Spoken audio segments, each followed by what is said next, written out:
now get ready. I would like to bring to the podium to introduce our keynote speaker, the National Executive Director of National Action Network.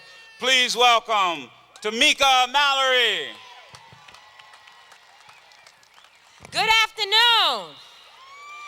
On behalf of the National Action Network, our chapters and members, I would like to thank all of you for your presence here today.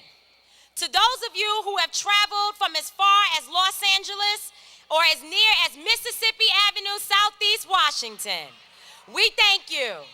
We thank you for your partnership in this ongoing journey as we continue our quest to reclaim the dream. It was 47 years ago that a great American stood here in the United States Capitol to claim his dream. The Reverend Dr. Martin Luther King Jr.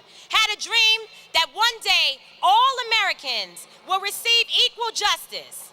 Justice not based on the color of their skin, but the content of their character. Today, I am excited that we can celebrate the many accomplishments of African Americans. But people of color still struggle with the plethora of issues that are eating away at the very core of our communities. We struggle with inadequate education of our young people, which is based on where they live and not what they can become. We struggle with the heads of our households being underemployed or not employed at all. We are still the last hired and the first fired.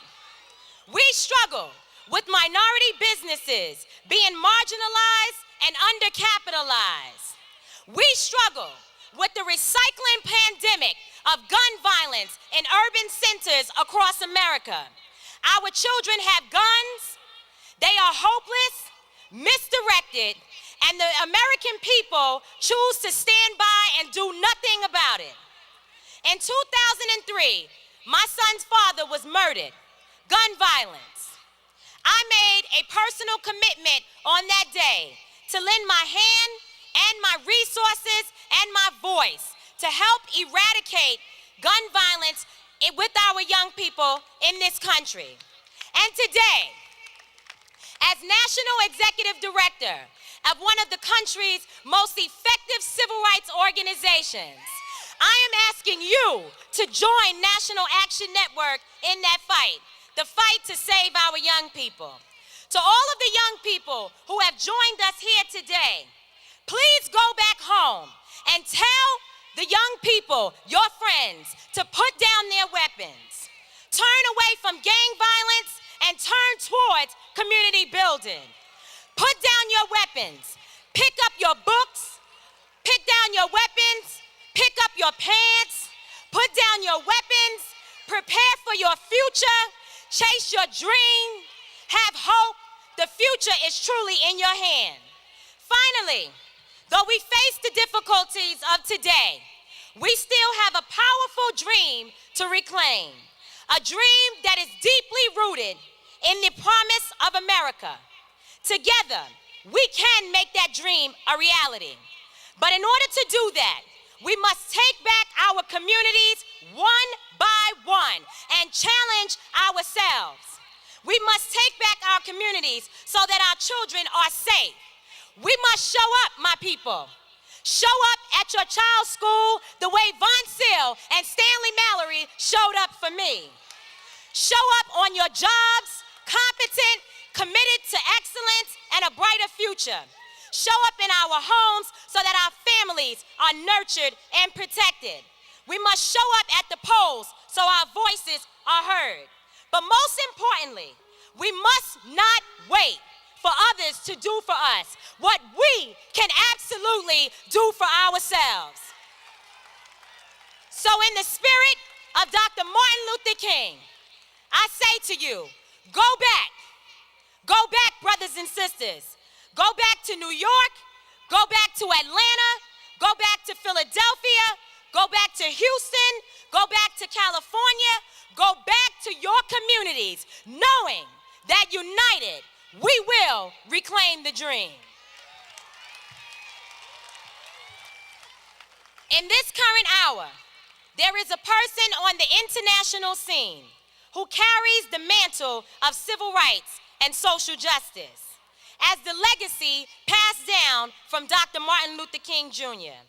This same person not only speaks for the voiceless, but he also acts with power for those who have no power. In fact, we are here at Dunbar High School today because he has ensured that education equality be the civil rights issue of our time. This same person embodies the hopes and dreams of the current generation, sometimes bloodied but never bowed, often castigated but never compromised, confronted but always remaining courageous. I want to bring to you the people's leader, a drum major for justice, and the president of the National Action Network, the Reverend Dr. Al Sharpton.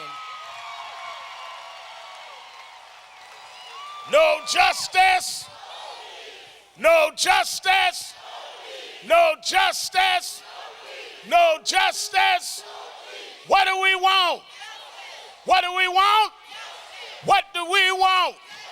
When do we want it? When do we want it? When do we want it? When do we want it? When do we want it? When do we want it?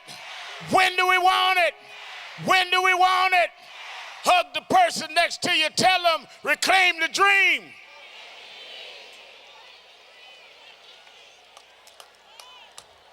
Let me thank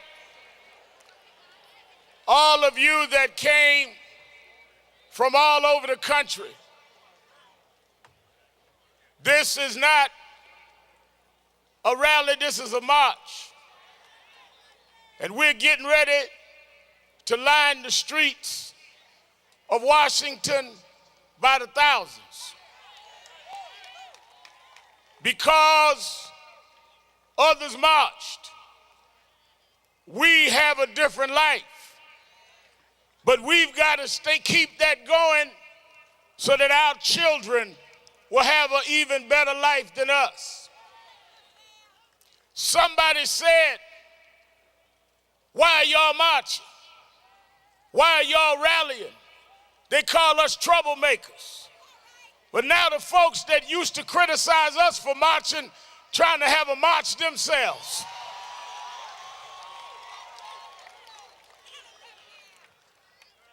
We come because the dream has not been achieved. We made a lot of progress, but we still have a long way to go. I spoke last night at Howard University, and I'm going to have Brandon come before we leave.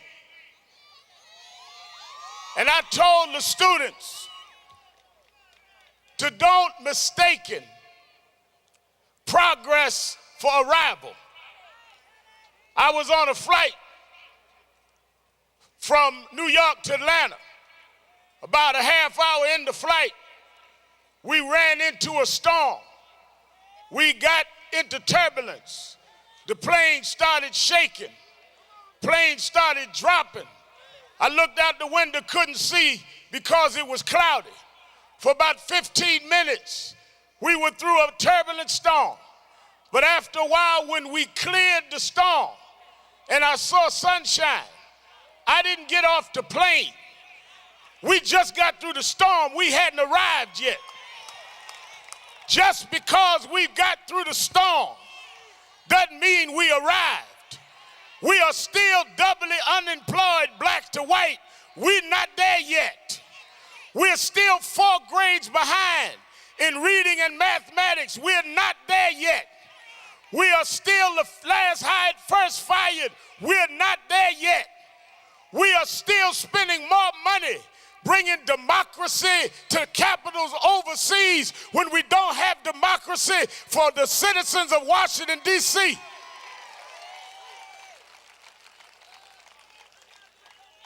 We're not there yet. So when we leave here today, we're leaving like they did 47 years ago. We're leaving to say we must have a jobs bill. that will close the gap.